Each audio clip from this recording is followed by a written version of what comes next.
Class 7 का lesson number 8 Mahatma Gandhi पढ़ेंगे।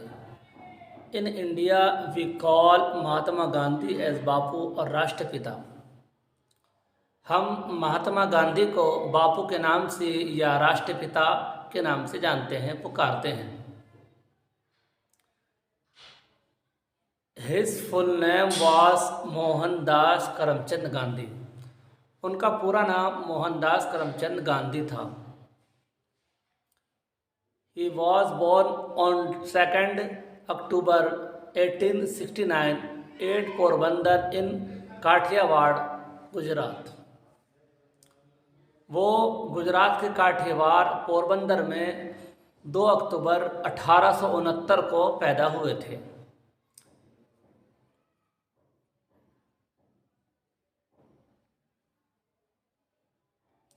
His father's name was Karamchand Gandhi. उनके पिता का नाम करमचंद गांधी था। His mother's name was Putlibai. उनके माता का नाम पुतलीबाई था।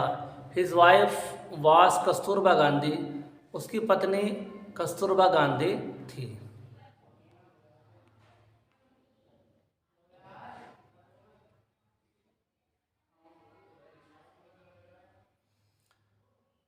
Gandhi lived the life of a common man।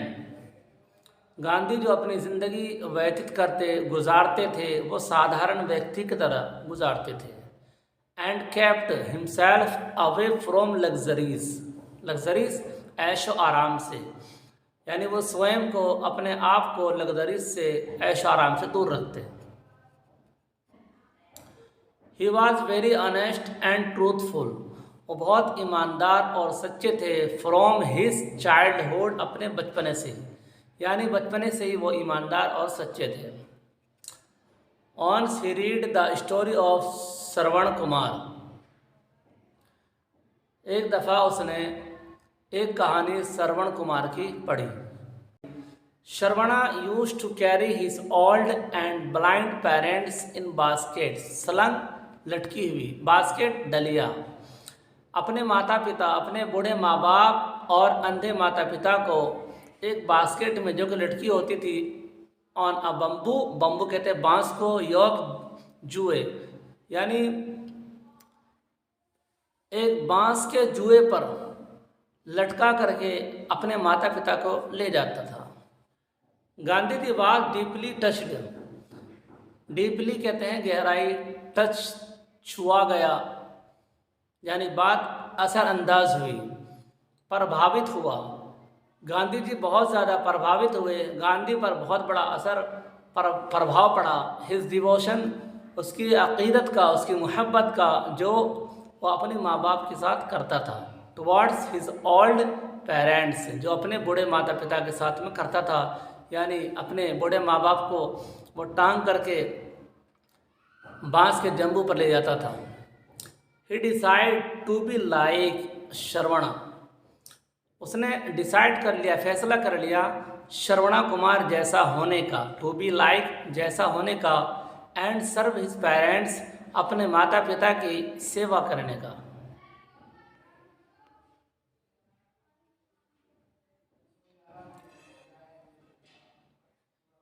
He went to England to obtain a degree, a law degree।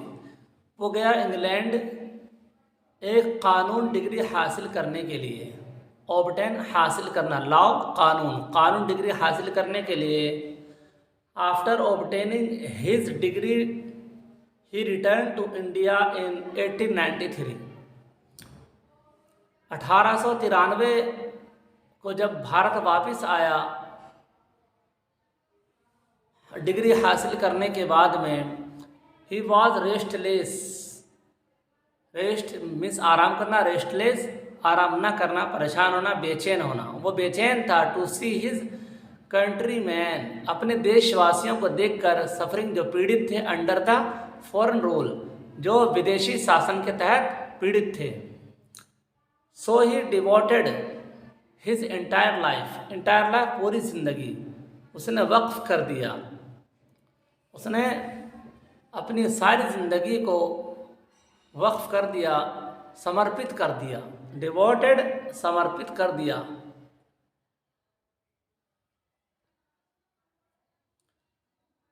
For the upliftment of the poor, upliftment of the poor, गरीबों को निजात दिलाने के लिए, गरीबों की तरक्की के लिए।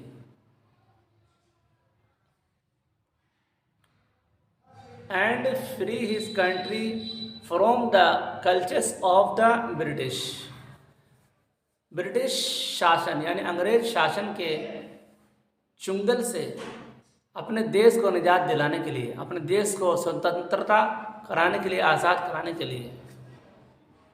He lead freedom movement against the British government and started satyagraha, उसने एक स्वतंत्रता आंदोलन चलाया, उसने नेतृत्व किया आज़ादी आंदोलन का against the British government, British अंग्रेज सरकार के खिलाफ, और शुरुआत की सत्याग्रह की, यानी उसको सत्य पर लाने की। नॉन कोऑपरेशन मूवमेंट, असहयोग आंदोलन। डांडी साल्ट मार्च, यानी उस वक़्त नमक के लिए गवर्नमेंट मना करते थे, जो अंग्रेज़ों की सरकार थी वो मना करते थे और कहते थे कि अपने आप से नमक मत बनाओ, बल्कि जो हम नमक लाएंगे उसको आप लो, और वो बहुत महंगा बेचता था। तो ये आंदोलन चलाया डांडी साल्ट मार्च। इसी तरह क्विट इंडिया मूवमेंट, भारत छोड़ो आंदोलन चलाया, और सिविल डिसओबीडियंस मूवमेंट, डिसओबीडियंस कहते हैं जो नाफरमानी करना, यानी हमें सरकार की बात नहीं माननी है, उसकी बात नाफरमानी करनी है, यानी जो अंग्रेज़ हमारे खिलाफ कर रहे हैं उसकी नाफरमानी करनी है। तो सिविल डिसओबीडियंस आंदोलन। अल्टीमेटली, आखिरकार, India got freedom on 15 August 1947, 1947 15 अगस्त को आखिरकार भारत आज़ाद हो गया।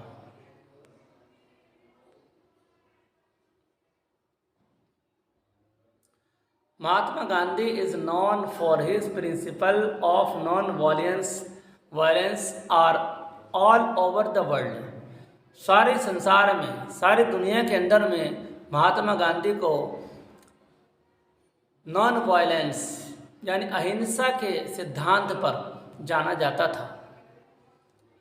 हिंसा किए बगैर उसने काम किया, इसलिए अहिंसा के सिद्धांत पर, अहिंसा के रूल्स पर, यानी उसका एक रूल्स था कि हम हिंसा नहीं करेंगे, सारे वर्ल्ड में उसको जानने लगे।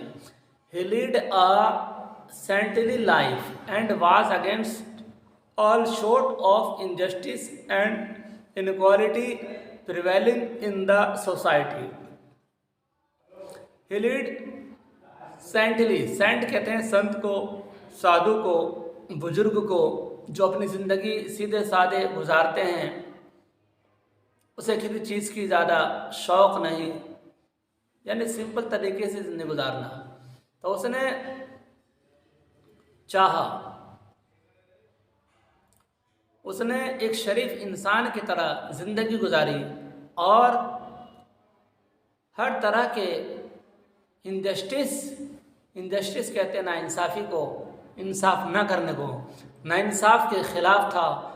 एंड इनक्वालिटी, आदम मुसावात, जो मुसावात न करना, अन्याय करना, अन्याय के ख़िलाफ़ था। प्रिवेलिंग, जो प्रचलित था इन द सोसाइटी, समाज में जो चल रहा था, जो समाज में पाया जा रहा था, उनके खिलाफ था। He wanted to establish Ram Rajya, उसने चाहा इस्टेब्लिश कायम करना, राम राज्य कायम करना चाहा। बाय राम राज्य ही मीन्ड द किंगडम, राम राज्य से उसका मतलब था किंगडम ऑफ गॉड, ईश्वर का राज्य हो, यानी ये ईश्वर का राज्य बने। For him Ram and Rahim were one, उसके लिए राम और रहीम एक थे, यानी एक ही था।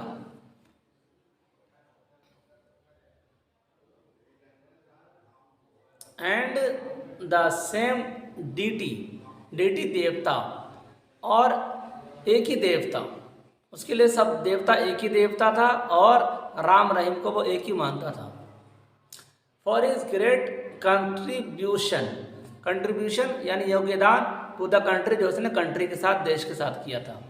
Indians calls him the father of the nation, भारतीय पुकारते थे उनको राष्ट्रपिता, इसलिए भारतीय लोग क्या करने लगे, उनको राष्ट्रपिता पुकारने लगे, और बापू या बापू के नाम से। ही वॉज असासिनेटेड, असासिनेटेड मृत्यु हो गई, उसका देहांत हो गया। कब? ऑन 30 जनवरी, 30 जनवरी को 1948 बाय नथुराम गोडसे, नथुराम गोडसे के जरिए से 1948 में गांधी जी की मृत्यु हो गई। सिंस देन, तभी से 30 जनवरी इज ऑब्जर्व्ड, 30 जनवरी को मनाया जाता है मार्टर्स डे, मार्टर डेज के नाम से भारत के अंदर में।